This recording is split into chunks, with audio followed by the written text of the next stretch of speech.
Listening Library presents Dearly Departed by Lia Habel. Read for you by Kim I. Guest, Mark Chamberlain, Justine Eyre, Mark Bramhall, and Robertson Dean. It is told that Buddha, going out to look on life, was greatly daunted by death. "They all eat one another," he cried, and called it evil. This process I examined, changed the verb, said, "They all feed one another," and called it good. Charlotte Perkins Gilman, The Living of Charlotte Perkins Gilman. Not many young girls feel very happy about the past, and the past is very beautiful, very beautiful. Barnabas Collins, In Dark Shadows, Episode 250, Dan Curtis, 1967. Prologue. Bram. I was buried alive. When the elevator groaned to a stop in the middle of the rocky shaft, I knew I was buried alive. Trapped thousands of feet below the Earth's surface and hundreds above the bottom of the shaft, dangling in a dimly lit 10 by 10 foot cage over the black bowels of the very mine I had been so bloody relieved to get work in. I pulled myself to my feet and pushed my best friend Jack aside, hitting the button that controlled the elevator. I hit it again and again, wailed my fist on it. Nothing. The glass-paned lantern dangling from the ceiling flickered wildly as the kerosene within dwindled, as if it were attempting to ward off its own death with bursts of exaggerated life. Dread became a solid, burning thing within me, something twisting my own flesh to its will, speeding my heart and making my skin slick with sweat. Before I knew it was coming up, I doubled over and retched through the grated floor. Jack sat calmly beside me as I heaved, his bloody eye sockets and the gaping wound in his throat mocking me, mocking my attempt to rescue him. He looked like some kind of hellish funhouse clown. The dam broke, and I finally started screaming. At Jack, at God, at everything. There was nothing left to do but scream. I hadn't screamed when the monsters descended on us. I hadn't screamed when I had to run from them, or when I fought them, or when I dragged Jack to the elevator, blood bursting from the hole in his neck. Everything happened so quickly, it seemed like there was no time to scream. The monsters. Mad, animalistic, discolored, broken and battered from throwing themselves after their prey, each one thrashing like a person trapped beneath a frozen pond might struggle against the ice, in desperate search of air, all teeth and hunger. I slid down the wall of the elevator and buried my face in my sticky, itchy hands. The coppery scent of the blood on them nauseated me, and I leaned back, my screams echoing back to me through the endless mine shaft. The elevator was covered in Jack's blood. I was covered in Jack's blood. I was wearing more of his blood on my ratty waistcoat than remained, still as a stagnant pond in his own veins. My cheap old pocket watch was caked with it. Even the digital camera, still feverishly clutched in his hands, was slashed with red. Stupid new Victorian piece of crap! I'd always ragged on him for being so attached to that camera. Couldn't even get the pictures off it, not without a computer. And no one around here had a computer. Still, Jack had been so proud of it, of the snapshots he took, and I dutifully posed every time he ordered me to. Slowly, trembling, I pried it out of his rubbery fingers. The lantern dimmed.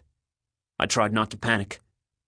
I figured out how to turn the camera on, hoping futilely that the conspiracy theories were true, that the new Victorians could track every bit of tech their people used, every digital letter, practically every thought. Didn't they put chips in their citizens, tagging them like cattle? Maybe if the smuggler who snuck it through the border hadn't cracked and killed the ability, it'd work. Maybe. If nothing else, I could record a message. Just as I figured out how to shoot video, the lantern died, plunging me into perfect darkness. I swallowed back a sob and spoke aloud, my throat raw, my voice the voice of a ghost in its tomb. If this thing is working... My name is Bram Griswold. I'm 16. It's July 4th, 2193. I live at the Griswold Farm, Long Road, West Gould, Plata Ombre, punk-controlled Brazil. I worked here to help support my mom and my sisters, in the Celestino mine. And these things, these people, they were eating Jack. That did it. I started crying.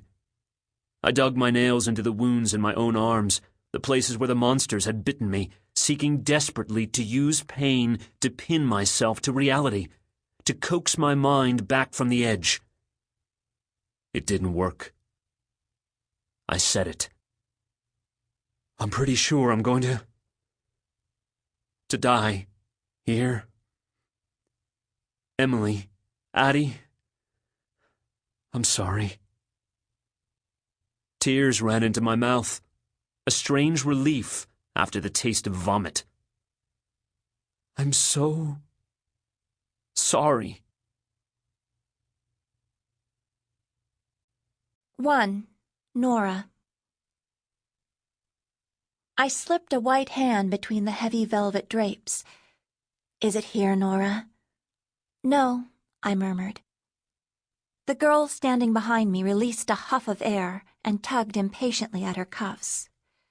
You're so lucky to have your own carriage. Public transport wears on my nerves. If it's late, you start to suspect that you missed it, and if it's early, you have missed it. Then why are you panicking? You're not taking public transport. You're coming home with me. Because we've been here for almost an hour. You know me.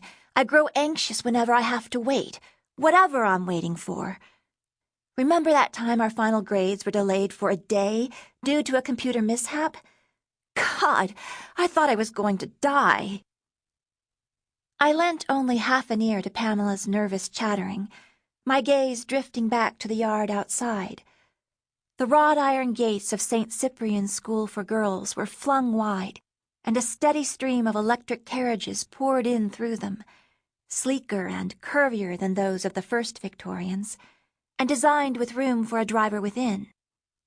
Those belonging to the upper crust of the school were crafted of elegantly molded alloy metal, done up in inky purple or mahogany brown, and shining like glass.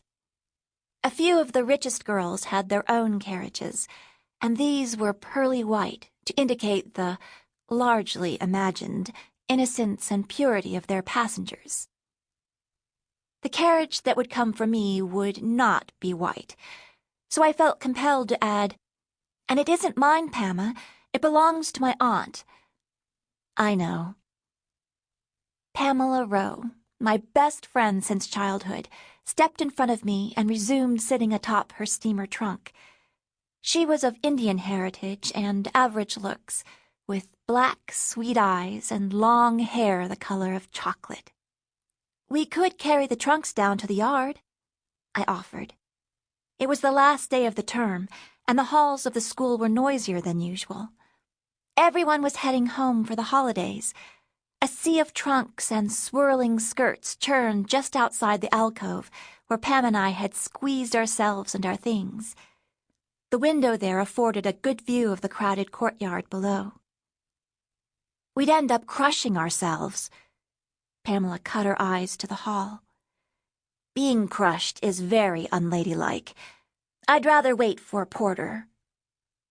"We'll be here an age then. Better get used to it." Every hired porter I'd managed to track down that day had already been occupied, already dedicated to fulfilling the whims of one or more of the upper-class girls. St. Cyprian's was one of the most prestigious private schools in the territories, a formidable building set on a few acres of Sample complete. Ready to continue?